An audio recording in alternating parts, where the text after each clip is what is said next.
Hi everyone, today we're going to go through glazing. So I have my bisque fired piece. I have some underglaze that's on here and some decals.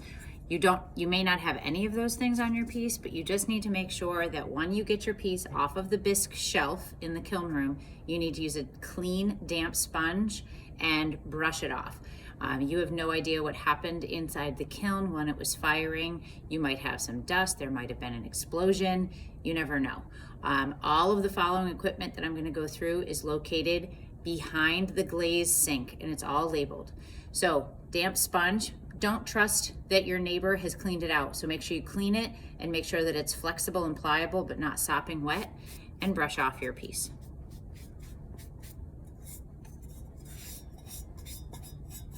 I always have a paper towel handy, so I put a paper towel down, and now I'm going to put my piece upside down, and I'm going to grab some wax.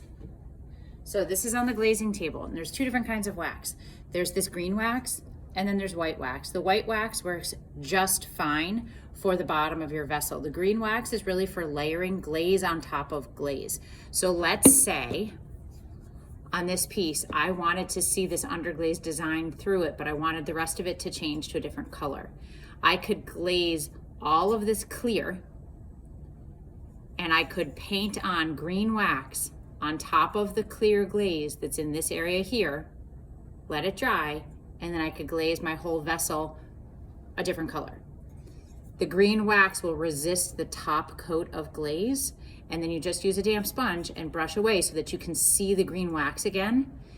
And then the other color that you're doing is going to only stick in the areas where you don't have the green wax. If you need more of an explanation on that, I'm happy to explain in person.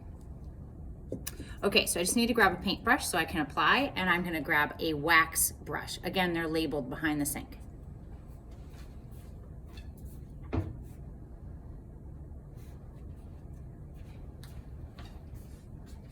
So please make sure you're getting a wax brush. I'm going to use the white wax because I don't feel the need to do anything else right now. So I don't trust that I'm going to be supporting this correctly, so I always use my pinky as a kickstand. So now I know that I'm not going to drip. If you drip this wax in an area that we don't want wax, I cannot get it off unless it goes through the kiln. So let me say that again. If you drip wax, it will not come off unless it goes through the kiln. You cannot just wash it away. It will resist the glaze and you'll be left with a raw patch. So please be mindful of that.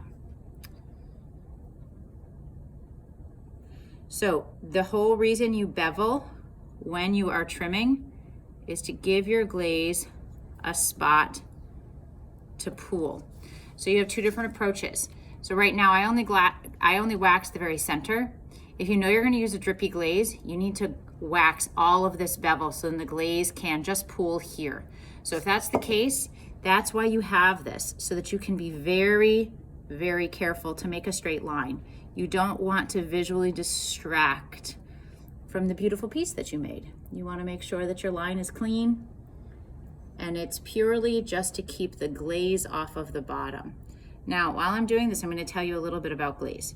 So glaze is very different than underglaze. Underglaze, we've talked about, it is similar to, you want to think about it like acrylic paint.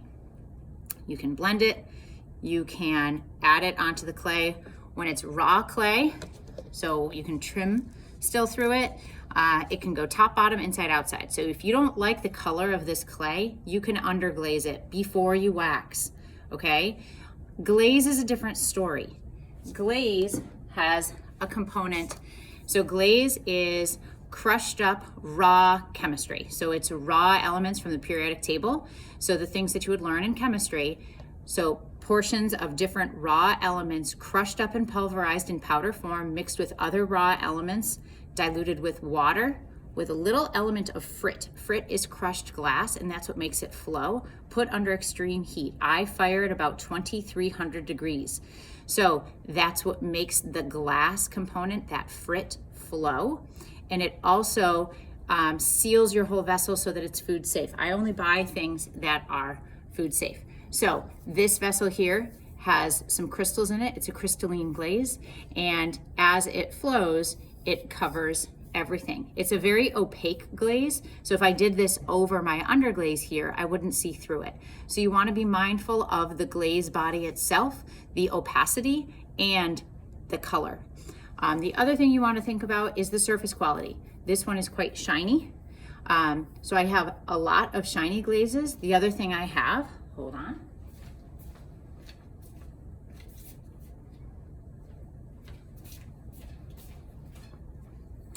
I have matte glazes. So this is an amethyst matte, and you can see it doesn't reflect the light.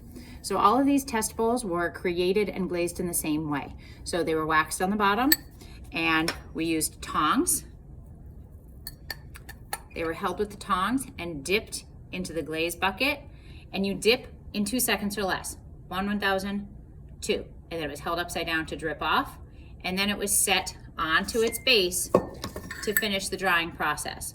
Once it was fully dry, I held it with my hand and just dipped the top edge into the same glaze body so you could see what the glaze layered on top of itself looks like. With amethyst matte on top of amethyst matte is going to give you this pinkish area. If it's just straight amethyst matte, you see that it's more purple. You can see how much the drip flowed. Okay, so these bowls have a lot of information on them. Translucent mint, 1 layer versus 2 depends on how much heat you are building up in the different areas, how many crystals you'll get, and again, the color changes slightly. So please look through the test tiles. I'm happy to conference with you to figure out what glaze is a good option for you. For this particular piece, I'm going to do clear. And the main reason I'm going to do clear is to show you that clear is not clear. So I'm going to grab my camera to show you. So here is the clear bucket. Now the clear bucket, it's labeled on the top and on the side, so please make sure that you are keeping the lids with the containers. And I want you to see how thick it is. So it's thick like a frap. So that's way too thick. So if you come and mix a glaze with the toilet brush and it's thick like this, please do not glaze. You need to let me know so that I can thin it out, okay? And when I thin, I'll add the right amount of water, because remember, I told you that this is raw chemistry diluted with water, put under extreme heat. Well, over time, that water evaporates. So there are times when I do need to dilute them.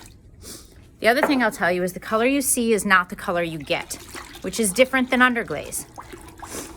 So now if you look, see how it flows a lot better? So this is a much better consistency for the glaze. It should be like a very thin, like drinkable yogurt, okay? So this one is clear. I'll tell you that this glaze right here is Colonial White. They look almost identical, okay? A lot of the glaze bodies are this neutral beige color. So the color you see is not the color you get. You have to trust the process. A third one that I'll just pull out to show you real quick is Antique Blue. Now Antique Blue is definitely a blue turquoise, and you look, you can't tell the difference with any of these. So please make sure that you know the glaze body that you are using. Okay, so I'm gonna put these lids back on. And now that I'm ready to do my glazing, I'm gonna remove the toilet brush, set it on top of the lid, and now I have to put this down.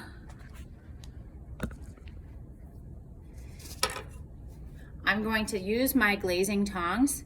I'm gonna hold the vessel. I'm not gonna hold it by its handle. I'm just gonna hold on the vessel. The further away you hold from the fulcrum, the stronger your hold will be, okay? So I'm gonna move my glaze bucket away so you can see. So I've got my vessel. I've already mixed my glaze. It's waxed on the bottom. So I'm gonna go 1, 1,000, 2, and tip it over, fold it over the bucket, and I'm gonna let it drip off. Once it starts to dry, I can put it onto my paper towel to finish. At the very end, you need to use a damp sponge and wipe away all the glaze that sticks onto the wax area. No wax can be covered with glaze to go into the kiln. The glaze will stick. So I just want you to see. So the clay itself is porous. So the glaze is starting to absorb into the pores. You can see how it's not dripping anymore, and the wax is starting to work, okay? So I have my damp sponge here, so I know I'm gonna pull this all away. I don't actually have to clean this until I'm totally done with my glazing, but it just makes my process easier. I also want you to notice, I told you this was clear glaze. You can no longer see my underglaze. Again, trust the process. So I'm gonna set this down, carefully take off my tongs, and I'm gonna go wash these at the sink and put them away, cover my glaze. If I wanted to add another glaze body to this vessel, I can after this dries. So the glaze doesn't have to go through the kiln, it just has to be dry enough that it's no longer cold to the touch. If it's cold to the touch, that means that there's still moisture in the glaze body and you need to let it dry longer, okay? So to recap, there's a lot of different ways that you can glaze your vessel. You do not need to use tongs. There are what I call floppy brushes. There's pouring cups. You could have like a poured swoop.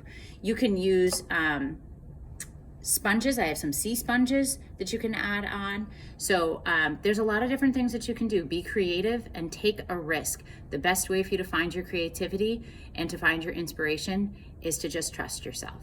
So good luck. Let me know how it goes. If you have questions, I'm happy to help. When you are fully done glazing a piece and you've sponged off the bottom, it goes on the glaze fire shelf in the kiln room. Thanks for watching.